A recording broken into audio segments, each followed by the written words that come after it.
Welcome back to A Taste with Gage. I'm your host, Gage. Now today we are going to make sourdough crackers. It's not as sweet as something I would normally make, but I actually prefer more savory over sweet. If you've watched any of my videos, you know that. So I started a sourdough starter probably back in January, and every time you feed it, you got to kind of throw some out. Well, I was like, why am I throwing out all this discard? What can I do with it? So I found this recipe and I've been making it and I absolutely love it.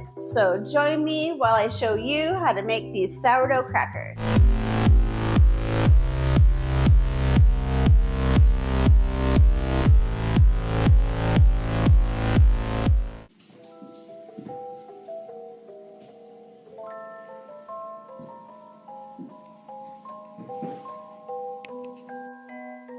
All right, guys, I've gathered all my ingredients and I have a medium bowl. This is super easy. You're just gonna take everything here and put it together.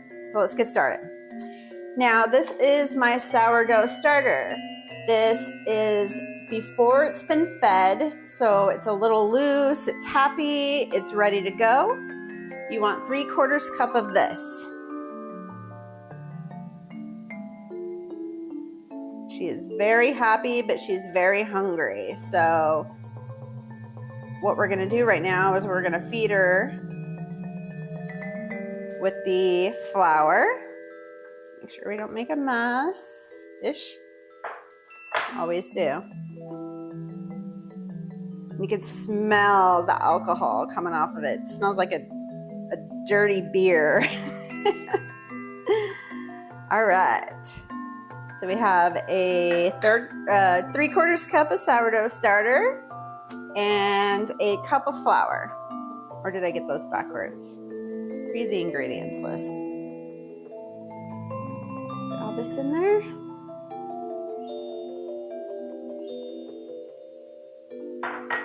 We have our 1/4 cup of butter. It's very warm in here today, so it's melting. We're gonna try to get most of this off. I just like to lay the paper down a little bit, kind of give it a good scrape. Want all that butter, right? And a tablespoon of herbs. I have picked rosemary, some dried minced onion, and sea salt.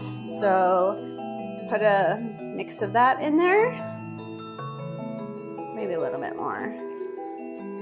My salt is settling to the bottom, so let's make sure we get all that in there. Perfect. All right, give it a good mix. Make sure you cut that butter in. Scrape the sides. Fold up and over. All right, so most of this is hydrated. I'm going to switch over to our trusty old bench scraper. Just a little more stout. This is a little more flexible. So use the round end here and you can just scrape really, really well. And get all those bits and pieces off the side of your bowl and off the bottom. Next, let's switch to our hands. We're gonna make sure there's no pieces of flour that are visible. You can see it's came together in a ball. And next we are going to grab the saran wrap that we have in our freezer. Now, pro tip, I like to keep my saran wrap in the freezer. Why would we do this? Because it doesn't stick to itself as much when it's cold. So keep it in the freezer, and then when you need it, it unrolls a lot easier. I'm gonna wash up and grab the saran wrap. All right, let me show you how to do this. Cold saran wrap. I like to stick it, the first part, to my counter. It'll stick for you pretty good. Roll it out. We're gonna get the scissors. Cut it. Perfect. Sticking. Put this in the middle. Actually, I lied. We're gonna put it to one side and we're gonna kind of push it down into maybe like a rectangle, because later on we're gonna come back and roll it out. And so if it's chilled into a rectangle already, it'll be easier to start rolling out. So put it on one side and then you just go over like this. Perfect. Doesn't have to be perfect. We're gonna put this in the refrigerator for 20 minutes to chill before we roll it out. All right, guys, so it's been 20 minutes. We're about ready to take out the dough from the fridge. But first, I got some stuff that you might want to get. A couple pieces of parchment paper, a rolling pin, some flour for dusting because it might get sticky, and a pizza cutter. We all have one of these. So this is what you want. Also, let's preheat the oven, 350. All right, here's our dough. I didn't get it quite in the rectangle I wanted to, but totally fine. I see all those nice herbs in there. Little minced onions, some rosemary. Super excited. All right, we got our trusty bench scraper. Cut this bad boy in half. Try to get it equal. And then we are going to put it down in the middle. Perfect. I'm going to put this on top and we're gonna push it out. Now, this doesn't have to be perfect, but your goal is to push it completely out to all the way to the edge of the parchment. So what you wanna do is you wanna start in the middle and work your way out.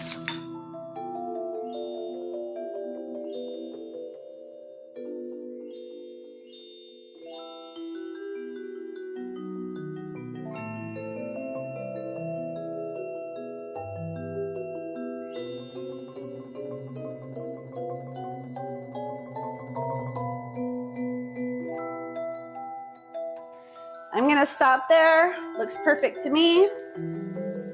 I'm going to melt some butter and brush some butter on it and maybe add a little bit more salt, and then we'll cut it.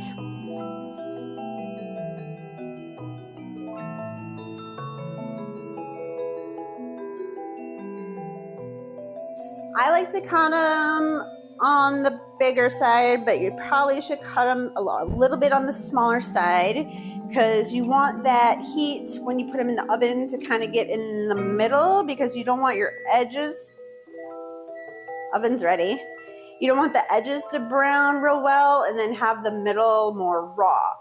So this is how I like to do it. I like to divide it in the middle and then work my way out. So that's, I'm guessing, about an inch.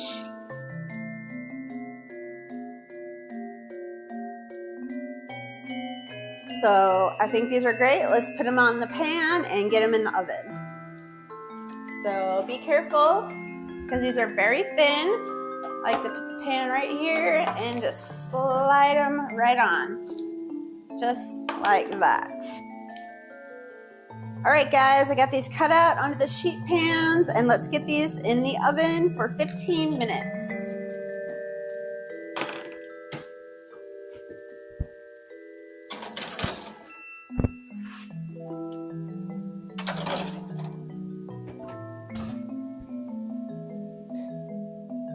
All right, while we're waiting for our crackers to finish getting done, I'm going to cut some cheese up so we can have it with our crackers. And I don't know who needs to hear this, but if you are a cheese lover like I am, this is called a cheese and or a tomato knife. Best knife ever to cut the cheese. All right, guys, let's get these out of the oven.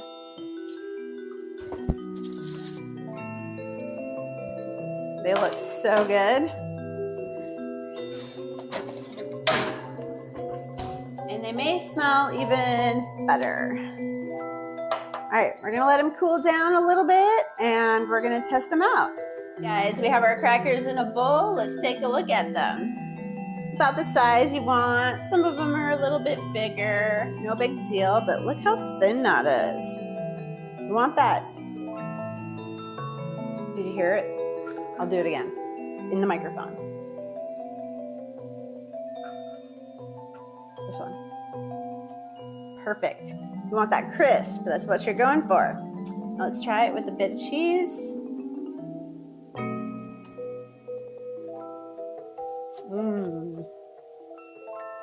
Just the right amount of herbs, just the right amount of salt. This is my perfect all-time snack. All right, guys, like usual, I appreciate you coming into my kitchen and letting me teach you how to make these awesome crackers. All right, so until next time, stay sweet or maybe stay salty.